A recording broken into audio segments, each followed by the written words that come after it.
Chinese President Xi Jinping has wrapped up a whirlwind tour here in Europe, his first in 5 years.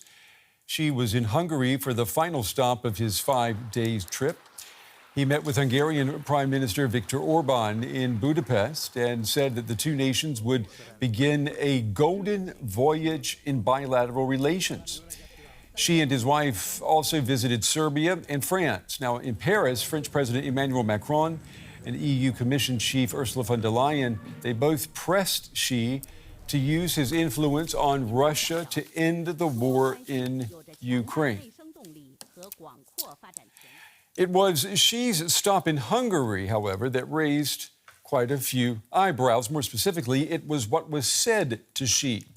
Hungary's Prime Minister Viktor Orban said that he greeted the Chinese leader with a welcome home message. That's right. You are not the only person wondering what in the world did he mean. Well, here's Orban's explanation.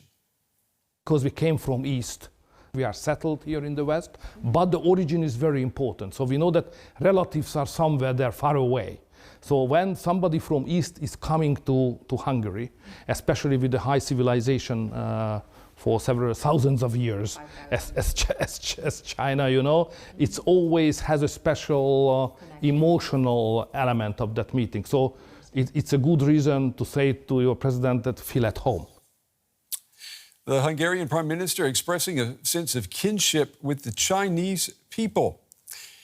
Let's talk about that. To do that, I'm joined now by Steve Tsang. He's director of the SOAS China Institute in London. Steve, it's good to see you. Viktor Orban and Xi Jinping share obviously more than just political affinities. I mean, they're related in a way. I mean, that must be one very interesting family tree. What do you say?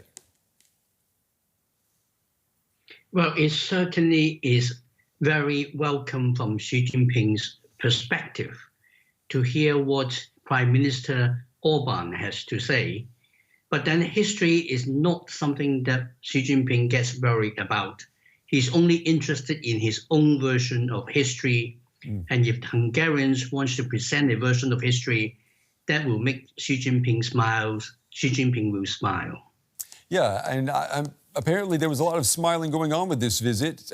How would you describe Hungary's importance to Xi Jinping? Well, Hungary is very useful to China and therefore to Xi Jinping. China is interested to engage with the European Union on Chinese terms and does not want to face the kind of challenges that a united European Union can present to China.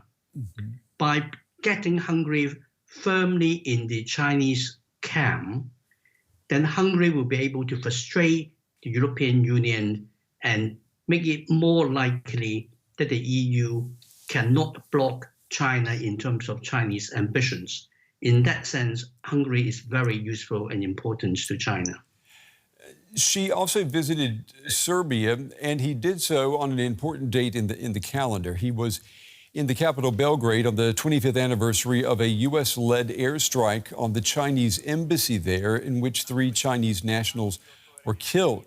Now, the U.S. said the attack in 1999 was a mistake. It took place during NATO's bombardment of Serbian targets during the Kosovo War. So, Steve, what do you think? What was Xi Jinping signaling with that visit being scheduled on that particular day? Well, the message is very clear.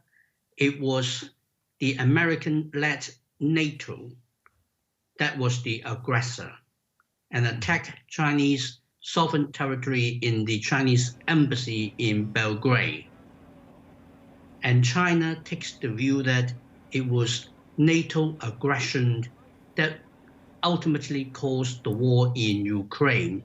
So yes, China is seizing the narrative, trying to win international opinions that it is the Western-led NATO that is the problem, not China and Xi Jinping's buddy, Putin in Russia. This week, Reuters reported that the United States overtook China as Germany's #1 trading partner in the first quarter of this year. Does that tell you that this is proof that Germany, as well as Europe, is now in the process of de-risking itself from China? Well, it is certainly a response to how European-Chinese relationships have changed in the last 5 years. The previous occasion when Xi Jinping visited Europe in 2019, the European Union and Europe generally were extremely welcoming and supportive of China's modernization. The de-risking idea is a response to problems that they have seen since then, and that has resulted in China becoming a less important trading partner of the EU and America emerging on top.